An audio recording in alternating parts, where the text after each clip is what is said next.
Have you ever watched a horror movie and thought, well, at least it's not real?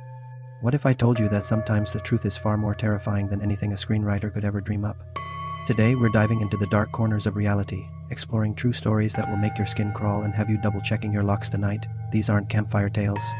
They are documented events that prove our world can be a very scary place. Let's start with a story that sounds like it was ripped straight from a psychological thriller. It's the chilling case of the Watcher House in Westfield, New Jersey. In 2014, Derek and Maria Broaddus bought their dream home, a beautiful 6-bedroom house in a quiet, idyllic neighborhood. They were excited to move in with their 3 young children, but before they even spent a single night there, the letters started arriving. The first one was friendly enough, welcoming them to the neighborhood, but the tone quickly turned sinister. The anonymous author, who called themselves the Watcher, claimed their family had been watching the house for generations. The letters became increasingly personal and threatening. The Watcher knew the names of the Broaddus' children, referring to them as young blood. One letter asked, "Have they found what is in the walls yet?" Another chillingly said, "I am the Watcher and have been in control of the house for the better part of 2 decades now. I will find out where you are. I will be watching you." Imagine the terror. You've invested everything into your perfect family home, only to be stalked by an unseen entity who knows intimate details about your life. The family was too terrified to move in. They contacted the police, hired private investigators, and even had former FBI agents analyze the letters, but the identity of the Watcher was never discovered. Was it a jealous neighbor? A former resident with a twisted obsession? The mystery remains unsolved to this day, leaving a permanent shadow over what should have been a dream come true.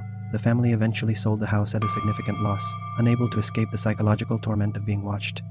Now let's travel back to 1945, to a story that's both tragic and profoundly bizarre, the Sodder children disappearance. On Christmas Eve in Fayetteville, West Virginia, the Sodder family home went up in flames. George and Jenny Sodder escaped with 4 of their 9 children. Tragically, 5 of their children, Maurice, Martha, Louis, Jenny, and Betty, were believed to have perished in the blaze. The fire department, which was slow to respond due to the holiday, declared the fire was caused by faulty wiring and that the children's bodies had been completely incinerated. But George and Jenny never believed it. They found the story full of holes. For one, George had recently checked the wiring and found it to be fine. More disturbingly, their ladder, which was always kept by the side of the house, was found in an embankment over 75 feet away. A telephone line had also been cut. Most unsettling of all, no remains of the children were ever found in the ashes. An expert they consulted said that even in the most intense house fires, human bones are almost always left behind. The parents started to believe their children had been taken. They received strange tips over the years. A woman claimed to have seen the children in a car on the night of the fire. A motel worker in another state reported seeing them with 2 men and 2 women. The most haunting piece of evidence came in 1968, over 20 years later. The Sodders received an envelope containing a photograph of a young man who bore a striking resemblance to their son Louis, with a cryptic note on the back. For the rest of their lives, George and Jenny Sodder maintained a billboard along a nearby highway, offering a reward for information about their missing children. It became a local landmark, a heartbreaking symbol of a family's undying hope and a mystery that has never been solved. Were the children taken? Did they somehow survive and start new lives? Or was it just a tragic fire with an unusual lack of evidence? The questions linger, making it one of America's most enduring and heartbreaking mysteries. Our next story takes us to the vast, unforgiving wilderness of the Ural Mountains in 1959. This is the infamous Dyatlov Pass Incident. A group of 9 experienced hikers, all students from the Ural Polytechnical Institute, set out on a challenging winter expedition. They were skilled, prepared, and in high spirits. They never returned. When a search party finally located their abandoned campsite weeks later, they were met with a scene of utter chaos and confusion. The tent had been sliced open from the inside, as if the hikers had desperately tried to escape. Their belongings, including their shoes and warm coats, were left behind. Following a trail of footprints in the snow, investigators found the first 2 bodies near the edge of a forest, under a large pine tree. They were dressed only in their underwear. 3 more bodies, including that of the group's leader, Igor Dyatlov, were found between the tree and the campsite, seemingly frozen while trying to return to the tent. But the real horror was discovered 2 months later when the remaining 4 hikers were found buried under more than 10 feet of snow in a ravine. These 4 had suffered catastrophic internal injuries, crushed ribs, and fractured skulls, yet they had no significant external wounds. One of the women was missing her tongue. What could have caused these seasoned hikers to flee their tent in sub-zero temperatures without proper clothing? What force could inflict such brutal internal injuries without leaving a mark on the skin? Theories range from an avalanche to secret military weapons testing, to an encounter with an unknown creature. The official investigation concluded that the hikers died from a compelling natural force, a vague explanation that has satisfied no one. The Dyatlov Pass Incident remains a chilling testament to the unknown, a puzzle where every piece seems to lead to more questions and a deeper sense of dread. From the wilderness to the seemingly safe confines of a hospital, our next tale is a grim reminder that monsters can wear scrubs. This is the story of Charles Cullen, one of the most prolific serial killers in American history, who operated not in dark alleys but in brightly lit hospital wards. Cullen was a registered nurse who, over a 16-year career across various hospitals in New Jersey and Pennsylvania, is confirmed to have ended the lives of at least 29 patients. Authorities believe the true number could be as high as 400. Cullen's method was insidious and difficult to detect. He would administer lethal overdoses of drugs, most commonly digoxin, a heart medication.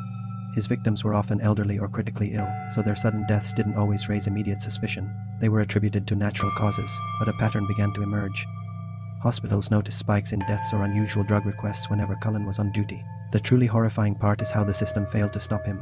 Instead of reporting their suspicions to the police, hospitals would often just fire him, fearing lawsuits and bad publicity. This allowed Cullen to simply move on to the next hospital and continue his spree. He was a quiet, unassuming man, described by co-workers as competent but distant. No one suspected he was a mercy killer in the most twisted sense of the word.